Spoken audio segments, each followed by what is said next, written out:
Selamat malam, kami dari kelompok 1, Lab Human Integrated System and Organizational Behavior. Kesempatan kali ini kami akan menjelaskan mengenai project tim kami yang berjudul Optimizing the Human System Interface, yaitu berupa ergonomic redesign of retail workstation to mitigate fatigue and biomechanical risk. Adapun tim kami terdiri dari Mas Ahmad Ainul Yakin, Mas Dian Eko Hardianto, Mbak Dian Nur Hardiani, saya sendiri Latifah Dapat Madinata, dan Nilam Surya Adiningsih.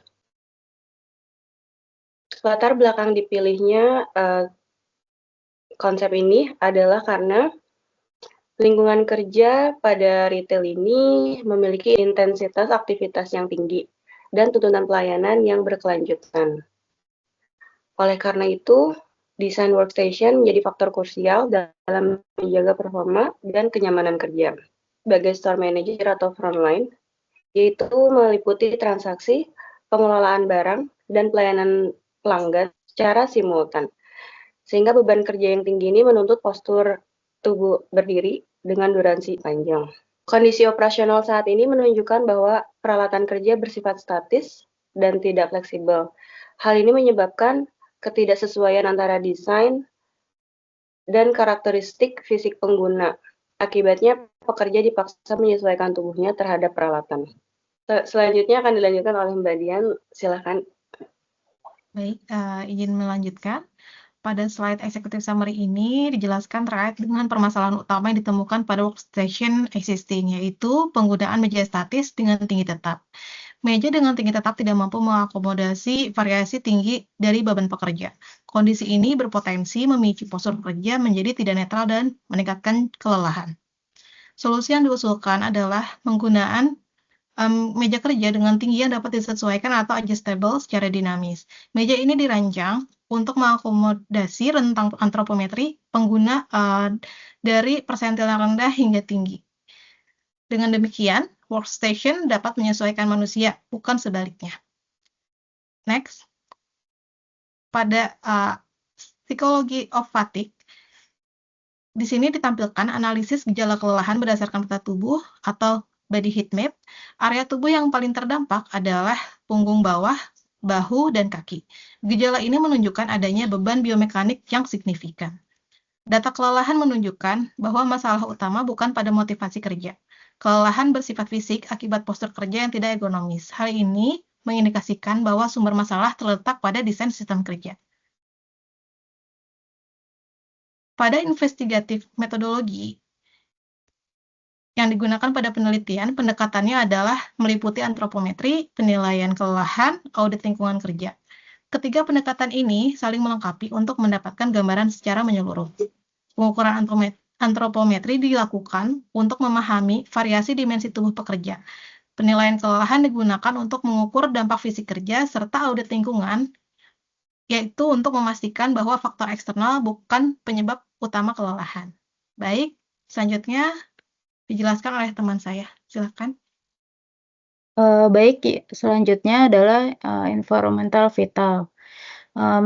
Di sini menampilkan hasil pengukuran kebisingan dan pencahayaan. Tingkat kebisingan berada di bawah ambang batas yang direkomendasikan. Pencahayaan juga berada dalam rentang standar yang ditetapkan. Hal ini mengakibatkan faktor lingkungan tidak menjadi penyebab utama kelelahan. Dengan demikian, fokus analisis diarahkan pada faktor biomekanik dan desain workstation. Hal ini memperkuat hipotesis bahwa masalah utama berasal dari desain meja kerjanya yang tidak ergonomis. Next. Yang kedua, antropometri variasinya. Menunjukkan variasi yang tinggi antara tinggi badan pekerja dalam sebuah distribusi antropometri. Rentang tinggi badan aktual pekerja sangat lebar dan tidak terwakili oleh nilai-nilai rata-rata. Desain berbasis rata-rata berpotensi mengecualikan sebagian besar pengguna. Hal ini menunjukkan bahwa konsep average worker bersifat teoritis. Dalam praktiknya, desain harus mempertimbangkan variasi populasi juga. Oleh karena itu, desain workstation perlu mencakup persentil ekstrim. Next.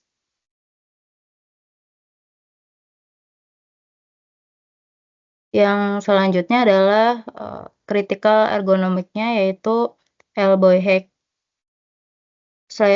Menyoroti tinggi siku-siku sebagai parameter ergonomis yang kritis pada masalah kali ini.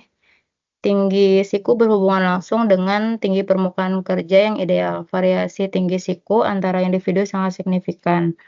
Perbedaan lebih dari 20 cm antara persentil rendah dan persentil tinggi menunjukkan bahwa meja statis tidak memadai. Untuk mencapai postur netral, permukaan kerja harus sejajar dengan tinggi siku pengguna. Hal ini menjadi dasar teknis desain usulan. Yang selanjutnya akan dijelaskan oleh rekan saya, Pak Ahmad. Baik, terima kasih Mbak Nilam. Pada slide ini, kami membandingkan dampak meja statis tinggi 95 cm terhadap pengguna bertubuh pendek dan tinggi.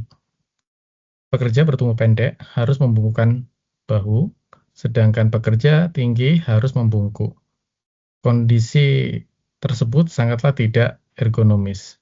Postur kerja tersebut meningkatkan risiko ketegangan otot dan gangguan muskuloskeletal, dan meja dengan satu ukuran tidak dapat memenuhi kebutuhan populasi yang beragam.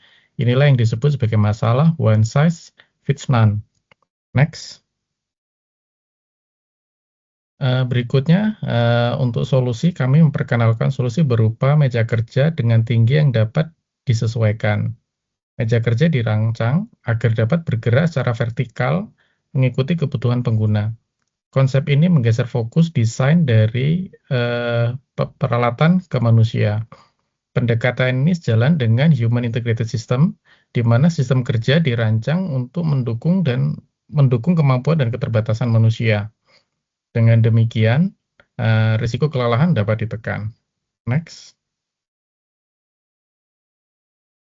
Di sini kami ingin menjelaskan terkait dengan spesifikasi teknis desain usulan, di mana meja dilengkapi dengan sistem motor elektrik yang ganda untuk pengaturan ketinggian, struktural menggunakan teleskopik untuk memastikan stabilitas dalam berbagai posisi. Fitur keselamatan seperti sensor anti tabrakan juga disertakan.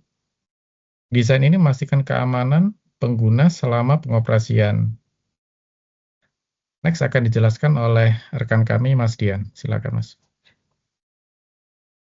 Baik, terima kasih Pak Ahmad. Untuk kemudian yang selanjutnya adalah kami akan menjelaskan atasan pemilihan rentang tinggi meja antara 70 hingga 125 cm.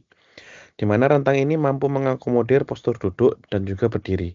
Selain itu, rentang ini mencakup personil mayoritas populasi. Pendekatan ini memastikan inklusivitas desain. Pekerja dengan berbagai tinggi badan dapat bekerja dalam postur netral. Hal ini mendukung pemulihan kelelahan selama bekerja, di mana dibutuhkan berdiri atau duduk secara terus-menerus. Kemudian membahas dampak dari impact perbaikan tersebut.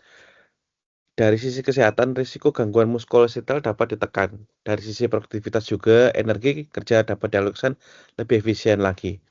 Desain ini juga meningkatkan inklusivitas tenaga kerja, sistem kerja menjadi lebih ramah terhadap perbedaan fisik dan berdampak positif terhadap keberlanjutan dalam hal retail yang terus-menerus untuk dibutuhkan standby. Demikian untuk kesimpulannya dan rekomendasi. Faktor lingkungan bukan penyebab utama. Dalam hal ini, kelelahan kerja tidak disebabkan oleh lingkungan kerja, namun lebih kepada bottleneck dalam sistem kerja. Rekomendasi utama adalah implementasi meja kerja adjustable. Langkah ini dianggap sebagai intervensi ergonomi yang paling efektif, di mana implementasi segera dapat disarankan di industri retail tersebut untuk meningkatkan kesehatan dan kinerja dari seluruh personel yang terlibat. Demikian presentasi dari kelompok kami. Terima kasih.